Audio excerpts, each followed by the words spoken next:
Ce briefing animé par le ministre de la Communication Patrick Mouyaya était l'occasion de revenir sur le processus de discussion engagé entre les États-Unis d'Amérique et la République démocratique du Congo sur le deal minier. Celui-ci va être détaillé par le ministre du Commerce extérieur, Julien Paluku. Il notera qu'il est question pour la RDC de diversifier son économie en ralliant l'agriculture. Julien Paluku notera aussi qu'accéder au marché international nécessite une certaine flexibilité. À ce point, la RDC a encore des défis à relever. Il y a beaucoup de défis.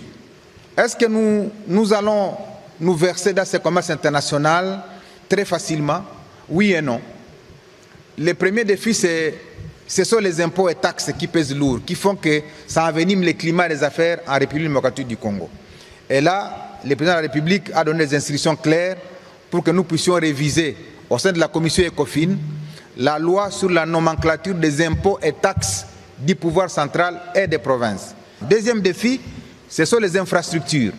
On peut bel et bien produire, mais comment on va évacuer les produits vers les grands centres de consommation pour leur acheminement vers l'extérieur?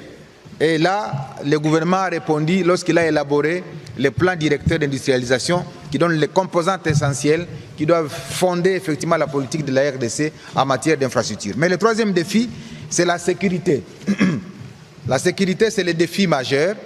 Et là, comme vous le savez, depuis 30 ans, le Rwanda a fait en fait de la RDC son terrain d'expérimentation de toutes ces politiques extérieures en termes de venin qu'il a inoculé sur le territoire congolais. Vous savez, tous ces termes, je les ai évoqués ici, FDLR, je ne sais pas, haine tribale, c'est des choses que le Rwanda a utilisées depuis des années pour en fait rester le seul pays en Afrique centrale qui a un soft power qu'il peut vendre en termes de tourisme, en termes d'attractivité. Et il a fait tout pour que l'insécurité soit permanente en RDC dans sa partie Est, pour que finalement l'attractivité de la RDC n'intéresse personne. Le deal avec les États-Unis d'Amérique indique que le développement des produits concerne la RDC et qu'il n'est pas question de brader les mines, a souligné Julien Paluku Kaongia.